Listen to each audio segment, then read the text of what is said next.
ஒரு காட்டில் அனைத்து விலங்குகளும் மகிழ்வாக வாழ்ந்து கொண்டிருந்தன. அதில் கர்வம் கொண்ட சிங்கமும் வாழ்ந்து வந்தது. தான் இந்த காட்டிற்கே ராஜா என்ற கர்வத்துடனும் அந்த சிங்கம் காட்டில் வாழ்ந்த அனைத்து மிருகங்களும் வேட்டையாடி கொண்டிருந்தது. ஒவ்வொரு நாளும் சிங்கம் பல மிருகங்களை வேட்டையாடியது.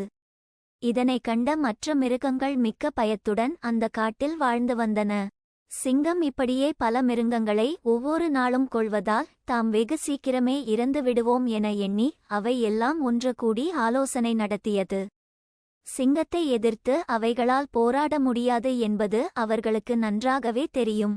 அதனால் அவை சிங்கத்திற்கு இரையாக தினம் ஒரு மிருகமாக போவதற்கு தீர்மானித்தன. இந்த யோசனையை கேட்டதும் சிங்கத்திற்கு மகிழ்ச்சி பொங்கியது. மேலும் தவறாமல் தினமும் ஒரு மிருகம் கண்டிப்பாக வர வேண்டும். இல்லையென்றால் அனைவரையும் வேட்டையாடி விடுவேன் என்றது சிங்கம். அன்றிலிருந்து தினம் ஒவ்வொரு மிருகம் சிங்கத்திற்கு இரையாக சென்றது. ஒரு நாள் முயலின் முறை வந்தது. முயல் சிங்கத்தின் குகைக்கு சிறிது தாமதமாக சென்றது.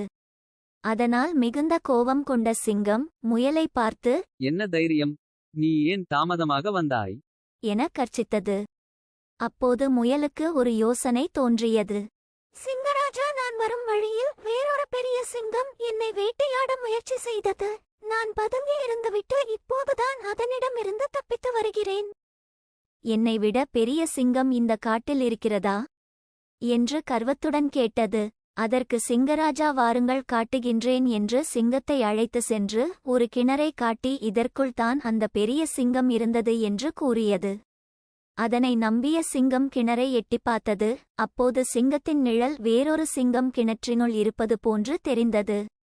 சிங்கம் அதை பார்த்து கர்ச்சித்தது. பிம்பமும் கர்ச்சித்தது. சிங்கத்திற்கு ஆத்திரம் பொங்கியது. இதோ பார், இப்போதே உனக்கொரு முடிவு காட்டுகிறேன் என கூறிக்கொண்டு கிணற்றினுள் பாய்ந்தது. சிங்கம் கிணற்று நீரில் மூழ்கி மாண்டது. முயல் துள்ளி குதித்து வெற்றியை மற்ற மிருகங்களிடம் சென்று கூறியது.